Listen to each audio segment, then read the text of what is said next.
오전에 살펴볼 하나님의 말씀은 로마서 13장입니다. 1절부터 7절까지 받도록 하겠습니다.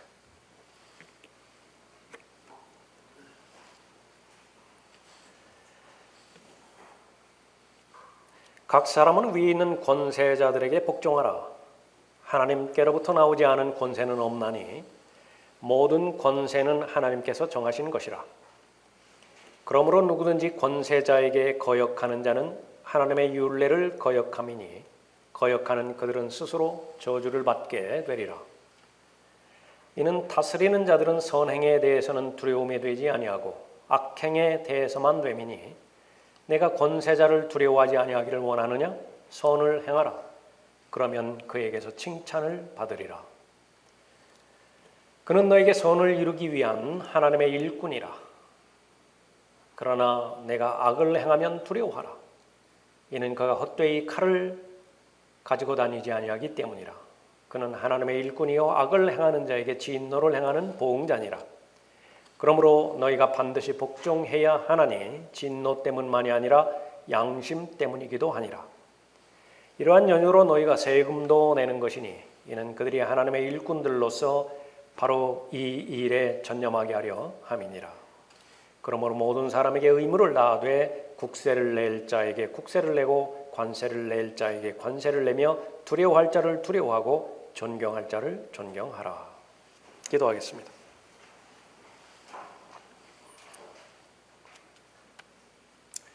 위대하시고 전지전능하신 아버지 하나님,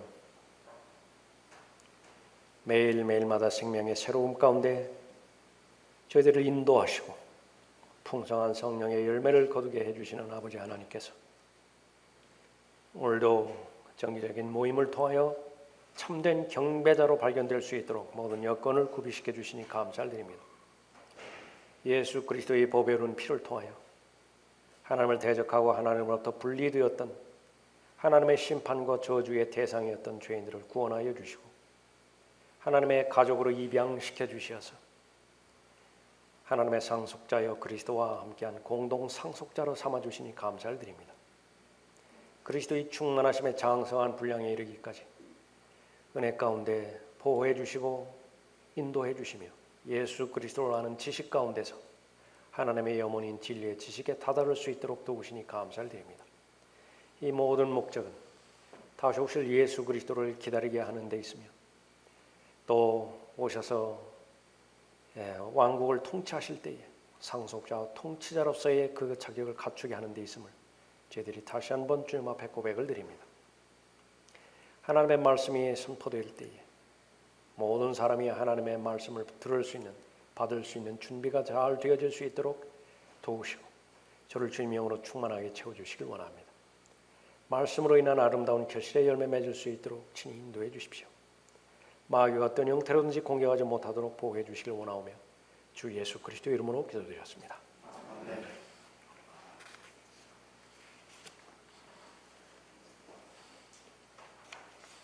자, 설교의 제목은 각 사람은 위에 있는 권세자에게 복종하라입니다.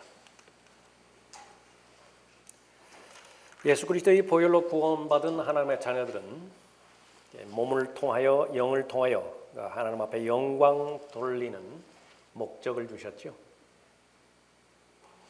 그러기 위해서는 자신의 몸을 하나님께서 기뻐하시는 거룩한 산 제물로 드리라고 말씀하십니다.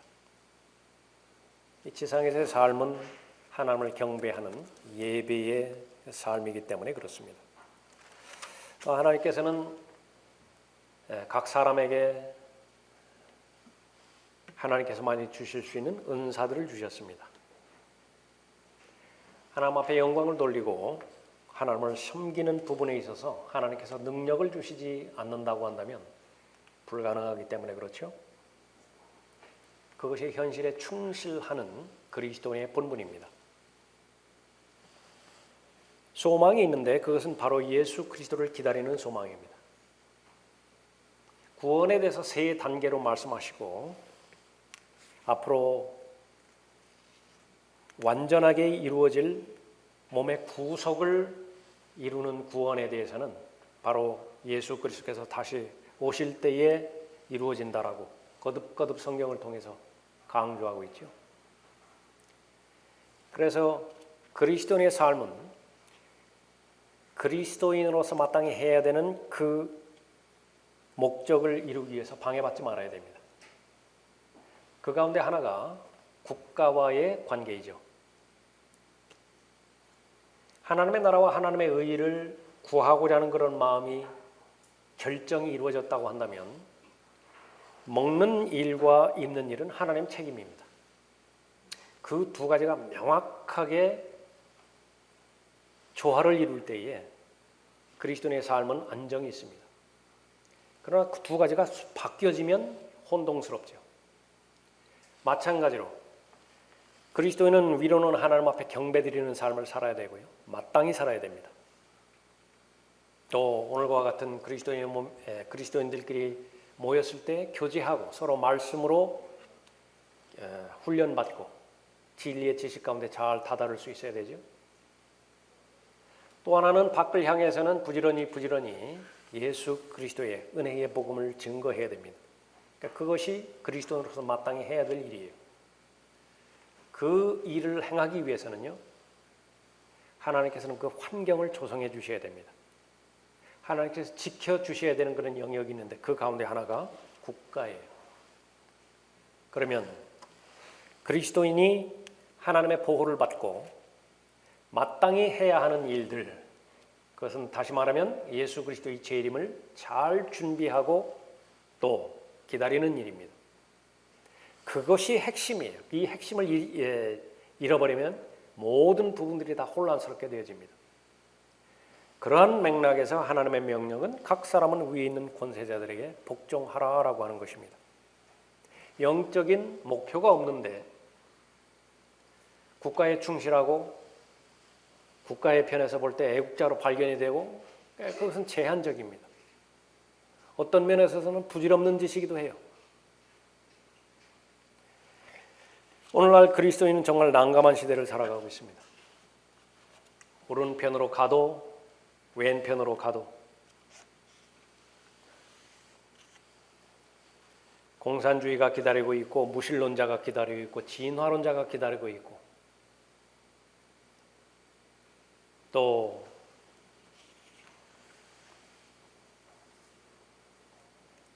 돈이 신이 되어버린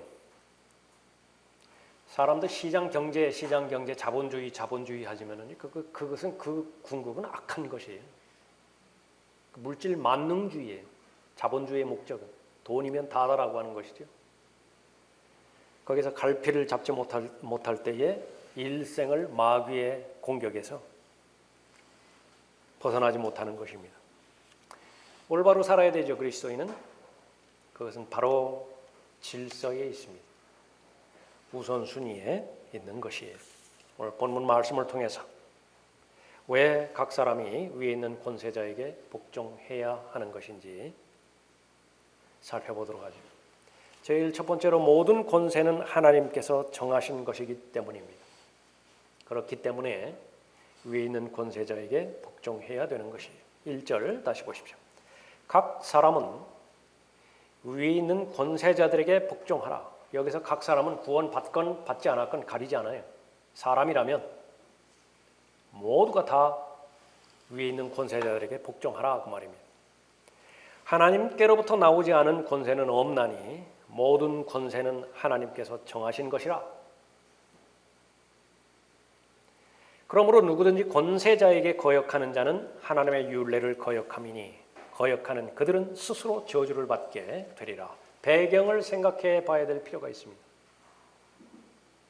독재자 중에 독재자, 포악한 군주 중에 군주, 네로의 배경하에서 쓰고 있죠.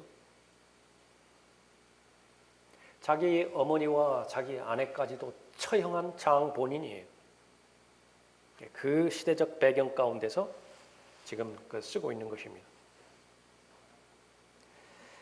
우선적으로 성경이 말하는 모든 권세, 여기에는 지휘 명령 체계가 있다라고 하는 사실을 우리가 알아야 됩니다. 만왕의 왕이시고 만주의 주이신 하나님께서 모든 권세를 가지고 계시죠. 그래서 첫 번째 권세는 아버지가 하나님의 권세인데 그 권세를 아들 하나님께 주셨다라고 마태복음 28장에 게시되어 있습니다. 하늘과 땅에 있는 모든 권세를 나에게 주셨도다. 예수님은 모든 권세를 다 가지고 계세요. 그 예수님께서는 제자들에게 자신의 권세를 나누어 주십니다. 보라, 내가 내 아버지께서 약속하신 것을 너희 위에 보내노라. 그러나 높은 곳으로부터 능력을 입을 때까지 예루살렘 도성에서 기다리라. 권세는 능력과 연결되어져 있는 말인데 파워지요. 사도행전 1장 8절에서 예수 그리스도께서는 성령 하나님을 통해서 그 권세를 주셨어요. 능력을 주셨어요.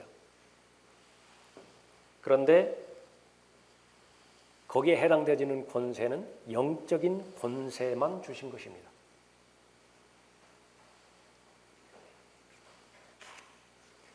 어떤 그리스도인에게도 어떤 교회에게도 세상 권력을 주신 적이 없어요. 교회가 세상 권력을 가졌을 때의 그 위험성에 대해서는 최소한 1000년간 암흑시대 때의 그 병폐를 이미 경험했죠. 교회가 왕이 된 것입니다. 교회가 국가가 되어버렸어요. 그러면 이 세상을 통치하는 그 권세에 대해서는 어떻게 하나님께서 권세들을 주셨는가? 세 부류의 권세들이 있습니다. 제일 첫 번째로는 마귀에게 주신 권세예요.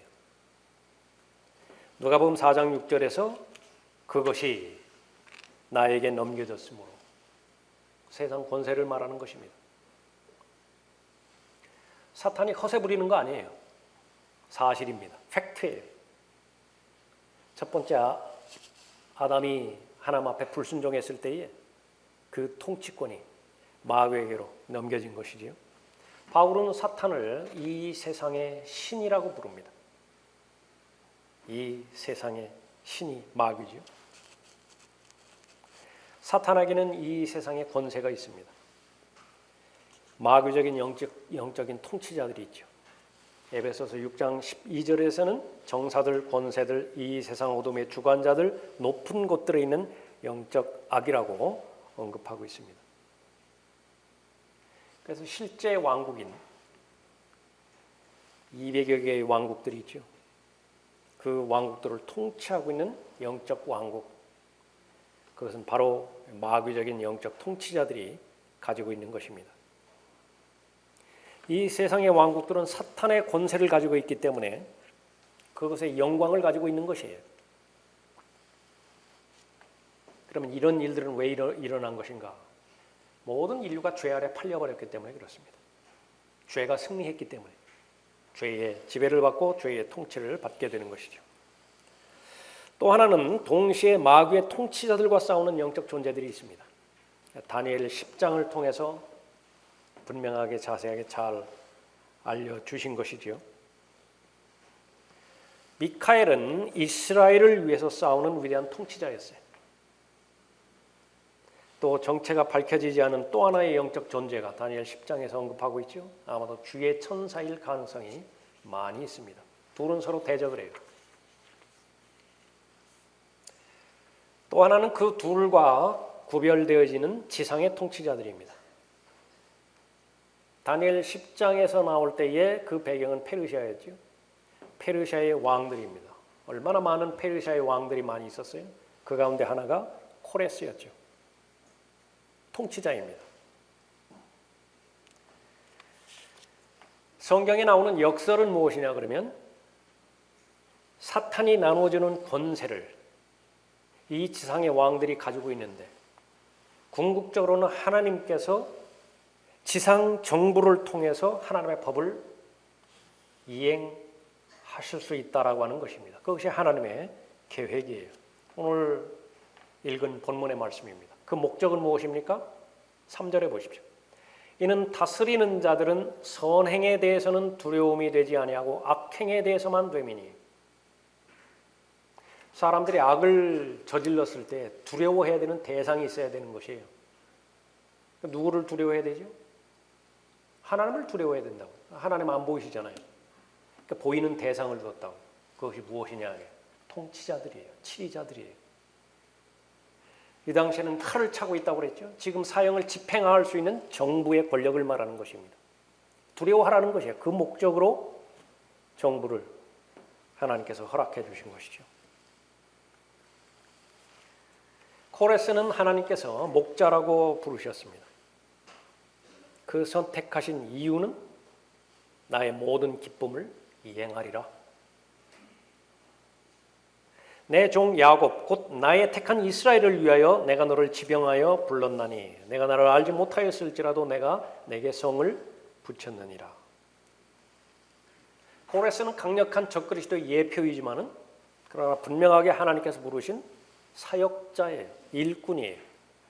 오늘 본문도 마찬가지입니다.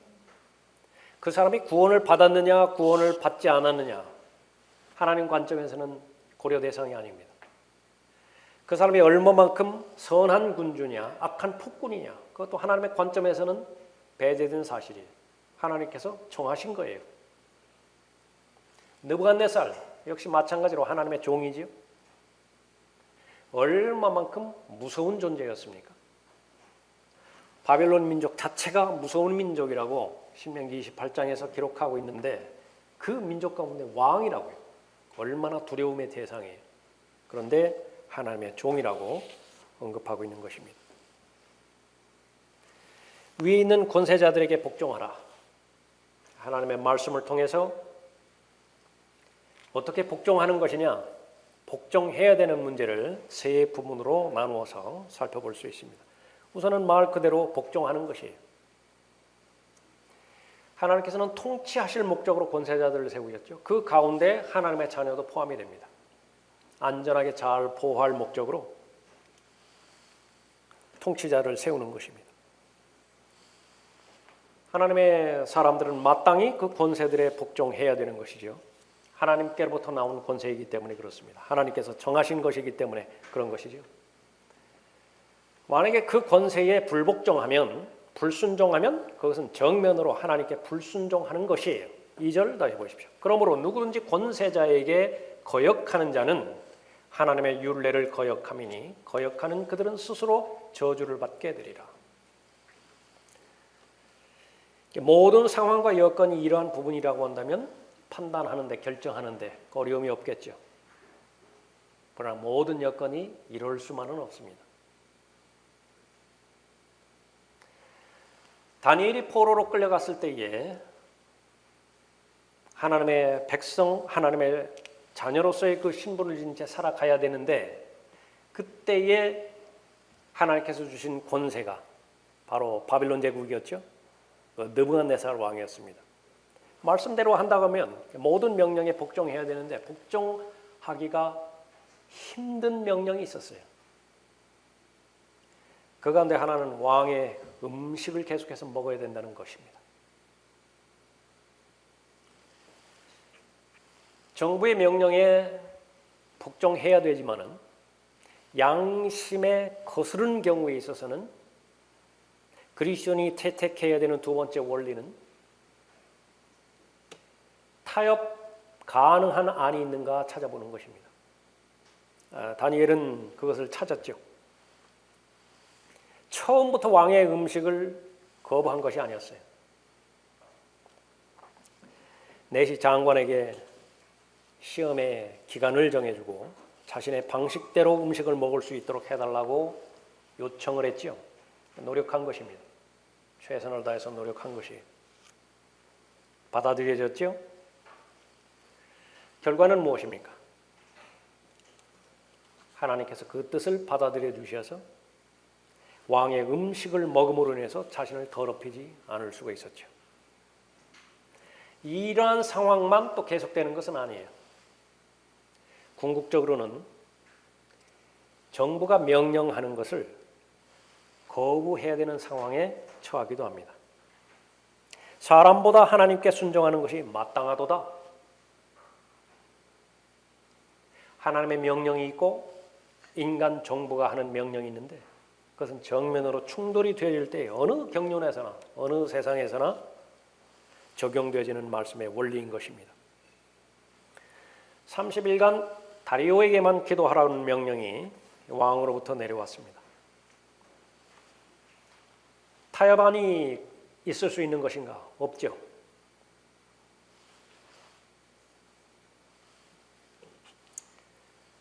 정부에 대해서 항거해야 됩니다. 그러나 이때 마음에 새겨야 되는 것은 반드시 대가를 치른다는 사실이에요.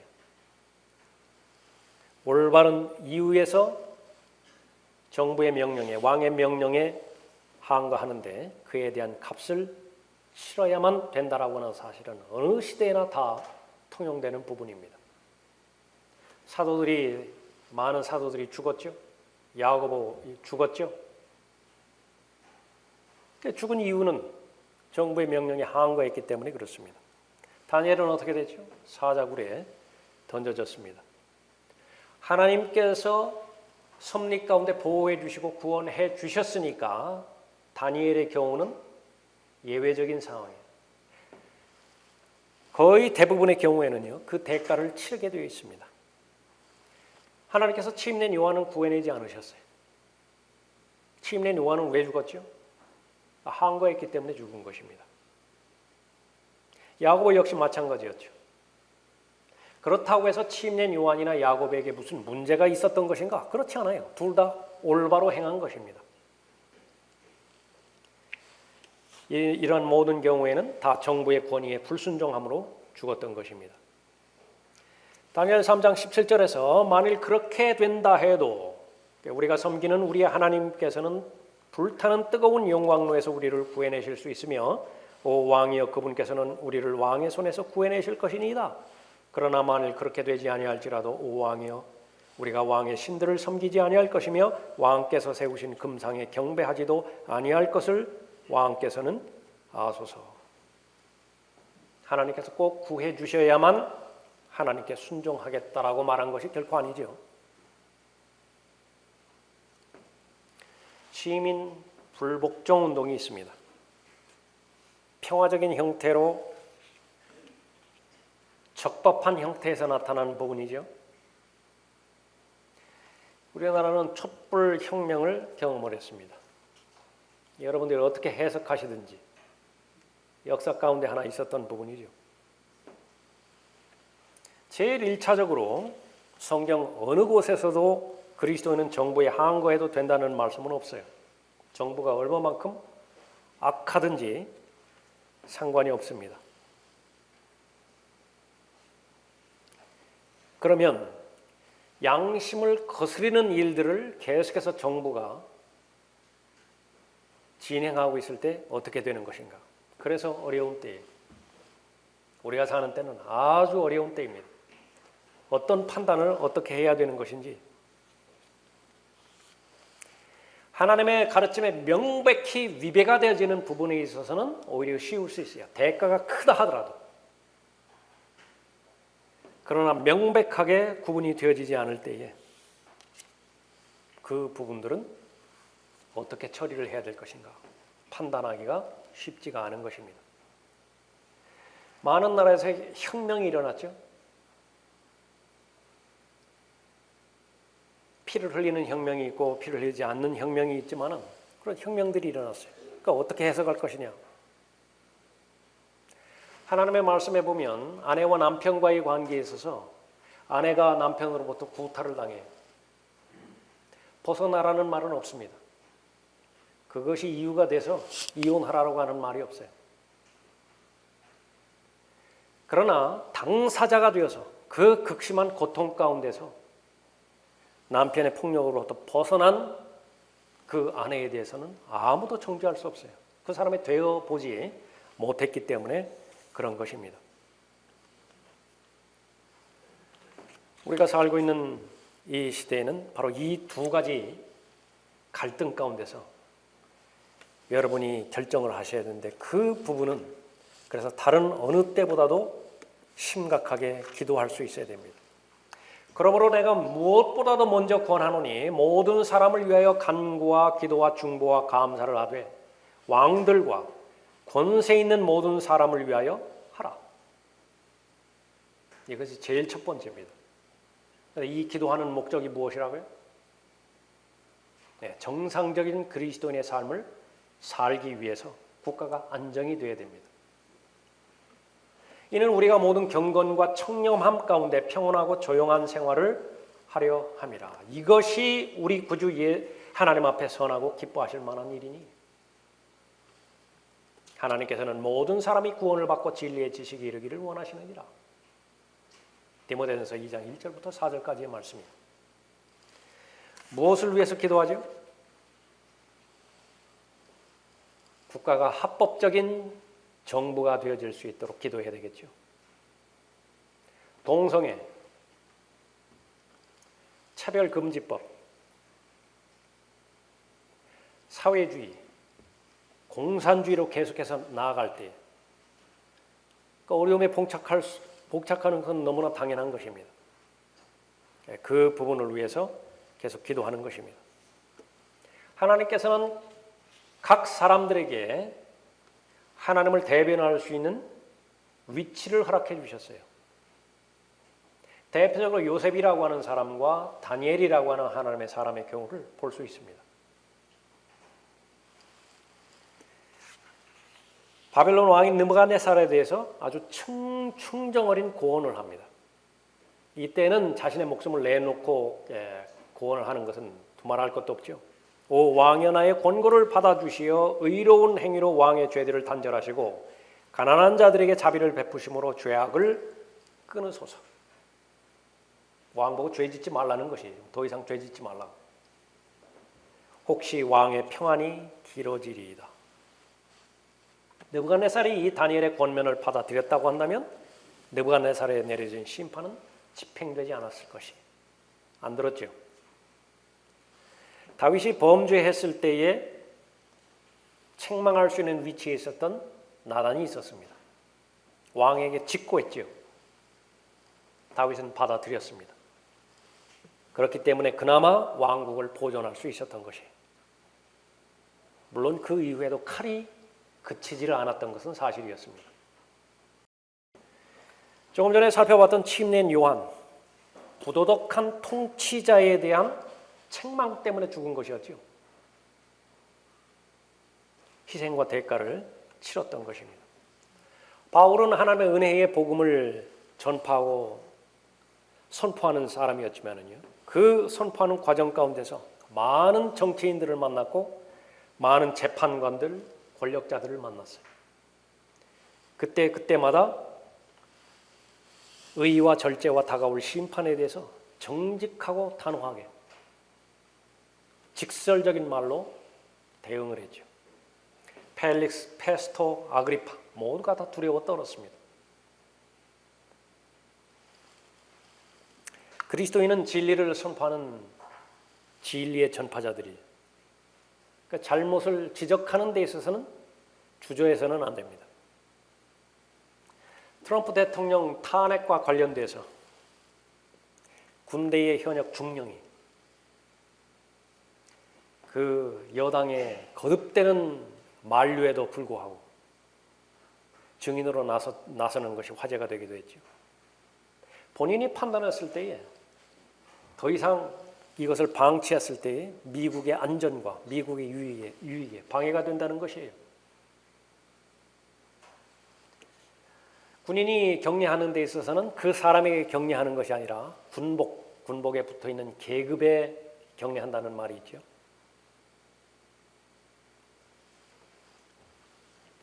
그리스도인이 할 수 있는 모든 부분들을 통해서 잘못된 부분에 있어서는 바로잡는 것은 너무나 분명한 사실입니다.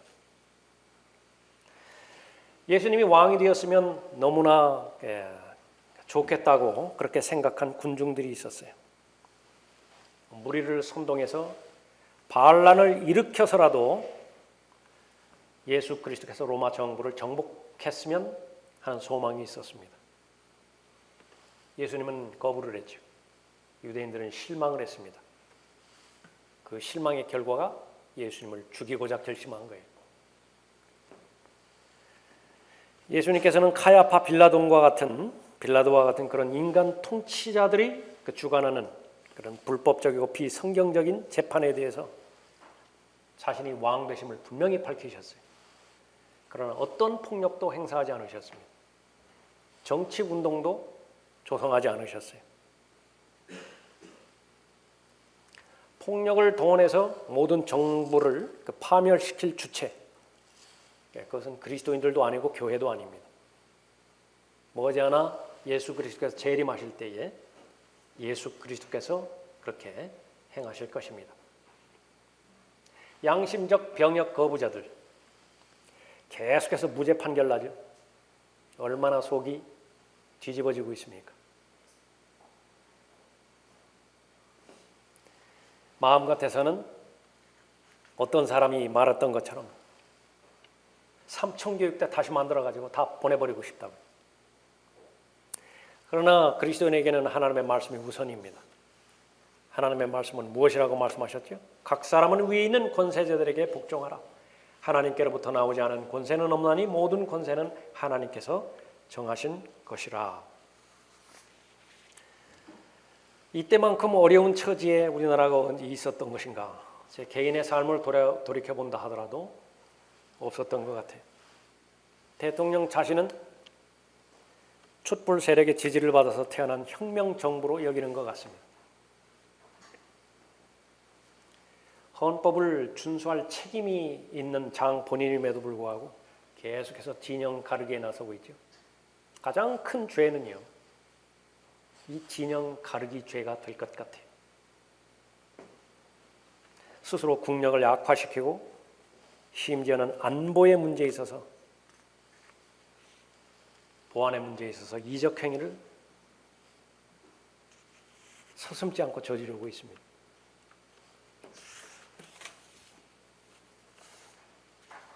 주적이 없는 국방부에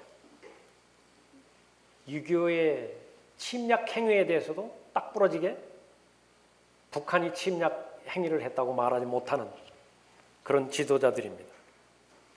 코리아 패싱은 이제 갈 때까지 간 것 같아요.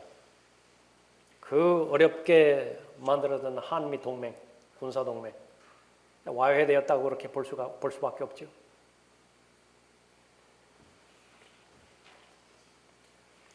제3국가로 계속해서 전락할 수 있지만 그나마 계속해서 마지막으로 붙들고 있는 것은 하나님께서 인정하시는 성경대로 믿는 그리스도인들입니다.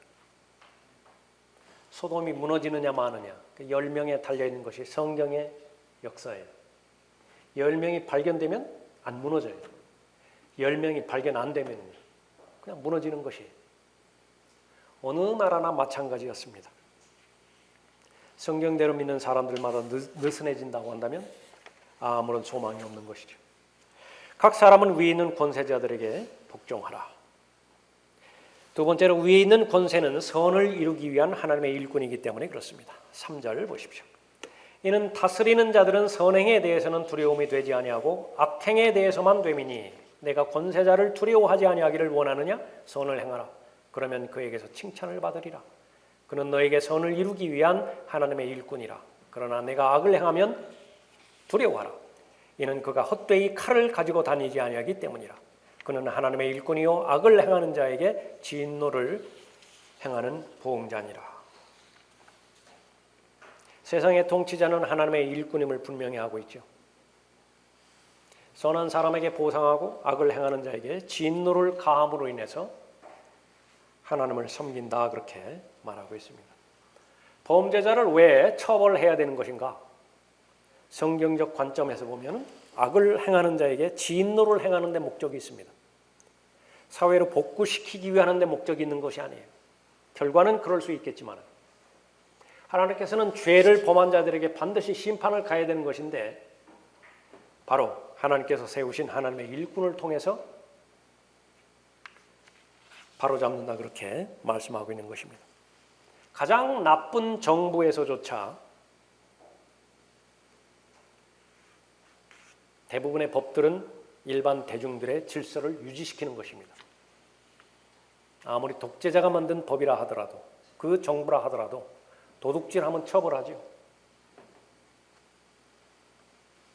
폭력을 휘두르면 처벌을 하게 되는 것입니다.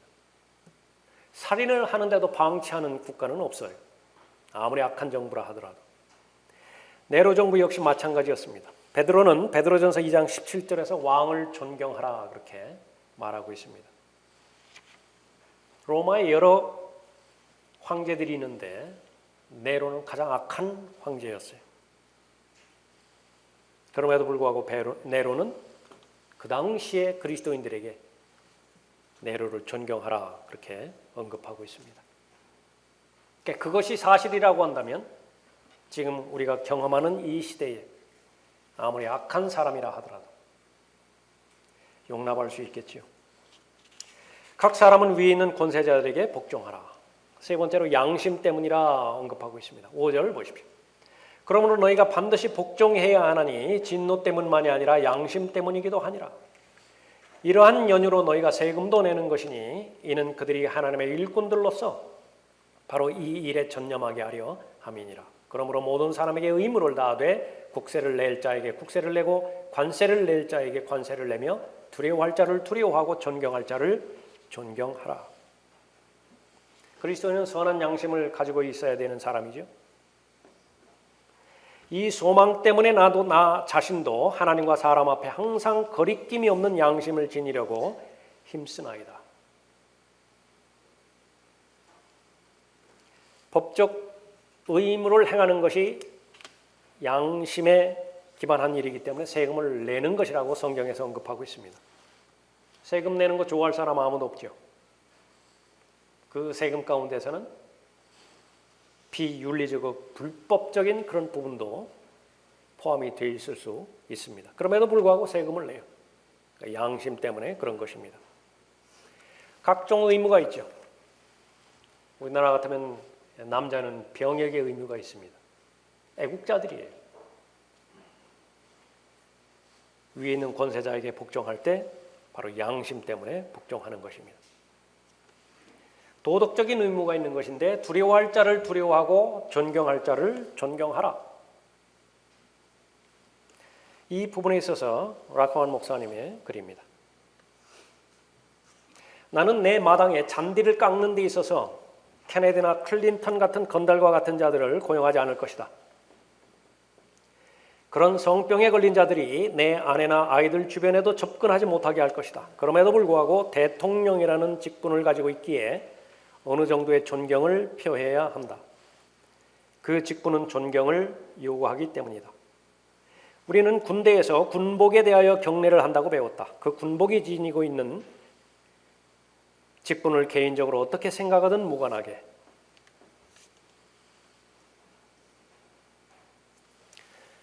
하나님의 섭리를 인정한다고 한다면 모든 역사는 하나님께서 통치하시고 감독하신다는 사실을 우리가 인정하겠죠. 다니엘 2장 21절에서 그는 때와 시기를 바꾸시고 왕들을 폐위시키시고 또 왕들을 세우시며 현자들에게 지혜를 주시고 명철을 아는 자들에게 지식을 주신다 말씀하고 있는 것입니다.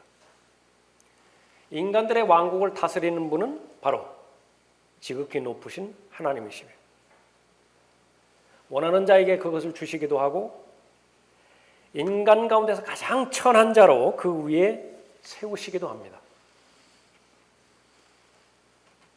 우리가 생각해 봐야 될 마지막 부분은 하나님께서는 어떤 민족에게든 받을 만한 통치자를 주신다는 사실입니다. 이스라엘이 하나님의 직접적인 통치를 받기를 거부를 했지요. 무슨 동기에서 거부를 했지요?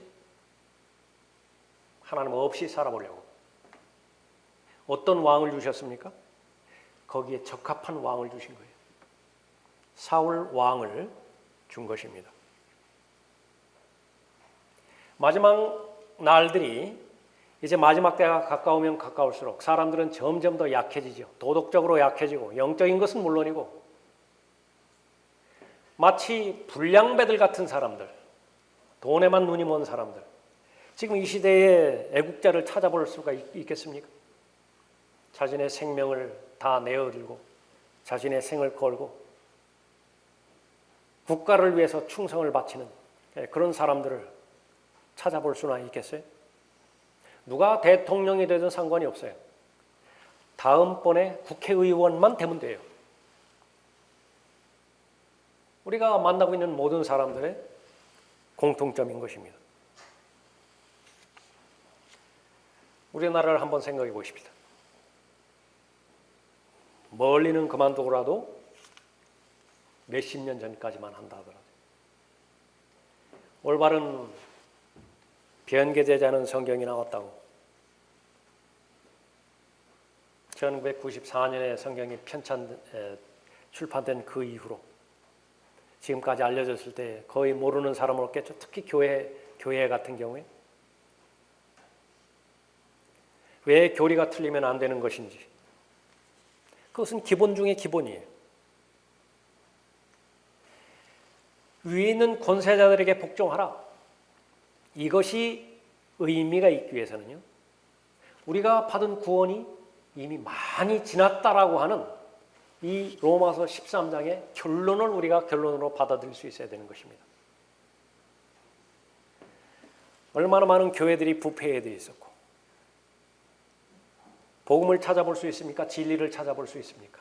예수 그리스도를 기다리는 재림이, 그러니까 형식적인 설교 말고, 형식적인 고백 말고 실제로 예수 그리스도의 재림을 기다리고 있는 그런 믿음을 찾아볼 수 있었겠습니까? 수많은 이단들이 일어나고 또 수많은 하나님을 대적하는 적대 세력들이 일어났음에도 불구하고 하나님의 진리의 말씀으로 누가 막을 수 있었던 것인가요? 교회가 돈에 의해서 망하고 목사들이 부도덕한 성에 의해서 망해가고 있고, 하나님께서는 올바른 통치자를 보내주실 이유가 있으신가요?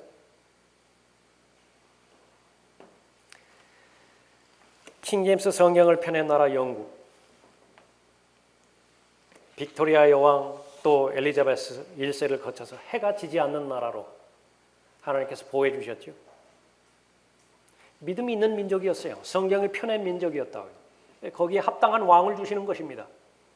강한 왕이에요. 성경을 버려버렸죠.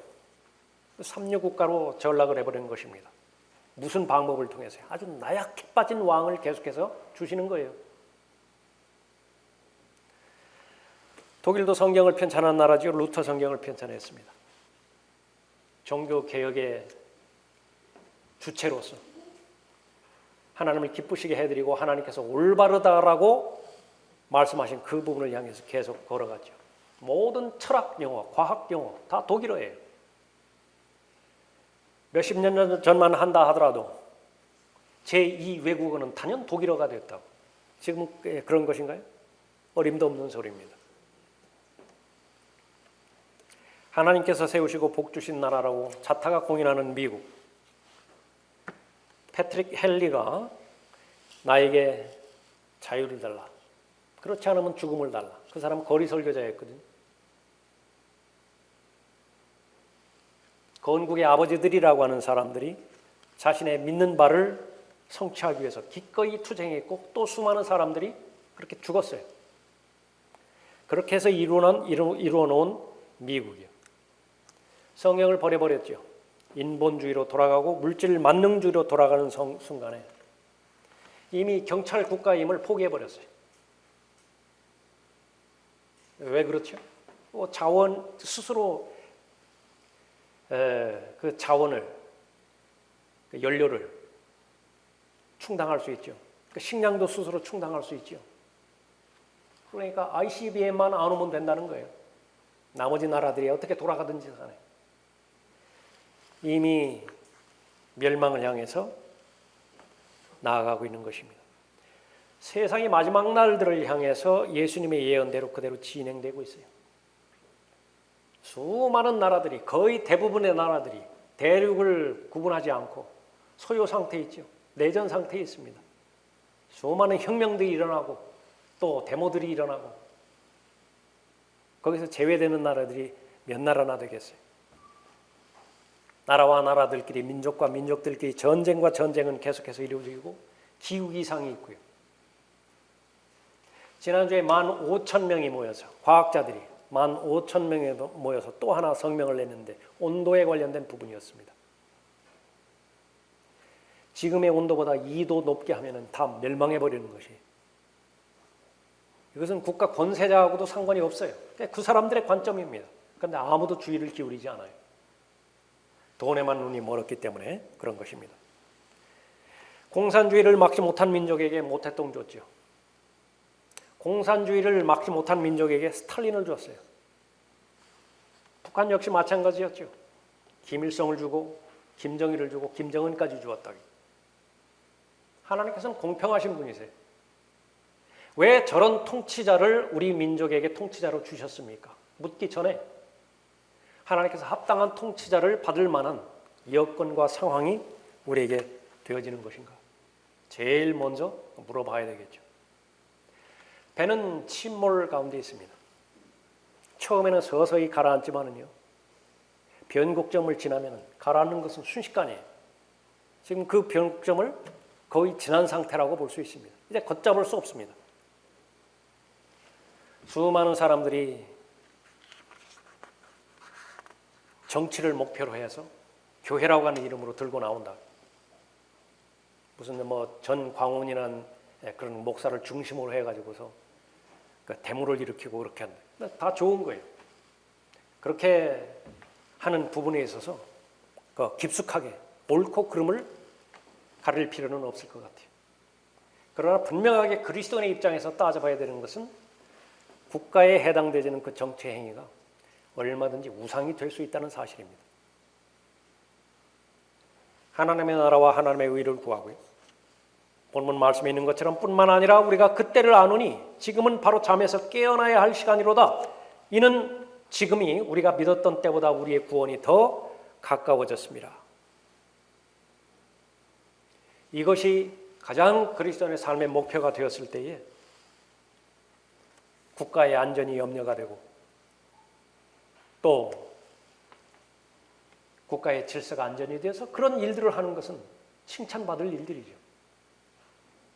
그러나 복음도 내팽개쳐버리고 올바른 성경도 관심이 없고 올바른 진리에 대해서도 마음이 떠난 지 오래이고 오로지 정치적인 행동에만 마음이 가 있고 거기에 머물러 있다고 한다면 그 사람에게는 국가가 우상이 되어버리는 것이, 적어도 그리스도인이라고 한다면 그것은 하나님 앞에 죄를 짓는 것이고 하나님께서는 그러한 모든 불순한 동기로 하나님 앞에 다가서는 것을 받아들이지 않는 것입니다. 그리스도인에게는 의무가 있습니다. 그 의무 가운데서 제일 우선적인 것이 영적인 의무예요. 그 다음에 국가에 대해서 의무를 져야 되겠죠. 그 다음에 개인에 대해서도 또 빛과 소금으로서의 역할들을 잘 감당해야 할 것입니다. 우리가 사는 이 시대는 너무나 어려운 때에 있습니다. 계속해서 좌경화되고 사회주의, 공산주의로 계속해서 치달아 올라가고 있어요. 그 부분에 대해서 개인적으로 교회적으로 우선적으로 기도해야 되는 것은 물론이고요. 그것이 의미가 있기 위해서는 여러분이 마땅히 해야 되는 본분이 있습니다. 부활의 증인으로서 부지런히 깨어있음으로 인해서 예수 그리스도를 증거해야 되는 그 일에 전념해야 되고요. 부지런히 하나님의 염원인 것처럼 진리의 지식에 잘 다다를 수 있어야 되죠. 하나님의 말씀을 공부하고 읽고 묵상하고 듣고 가르치고 밖을 향해서 계속해서 예수 그리스도의 재림에 대해서 계속해서 수많은 사람들이 깊은 잠에 빠져 있는데 알려야 되는 것입니다. 머지않아서 이 세상은 끝나요. 이 세상에 소망을 두는 것은 그처럼 부질없는 짓이 없습니다. 그 맥락 위에서 지금 내가 할 수 있다고 한다면 하나님의 관점에서 나의 말이, 나의 행위가 국가를 위한 것이라고, 애국을 향한 것이라고 마음껏 하는 것입니다. 그러나 그 순서가 뒤바뀌어져 버렸다고 한다면 오늘 이 시간을 통해서 다시 한번 바로잡아야 될 필요가 있는 것이고, 또 국가에 대한 의무, 여러분이 전혀 무관심한 상태에 있었다고 한다면 심각성을 이 시간을 통해서 다시 한번 알고 그것을 여러분의 기도로 하나님 앞에 기도를 통해서 알려드리는 여러분이 되시기 바랍니다.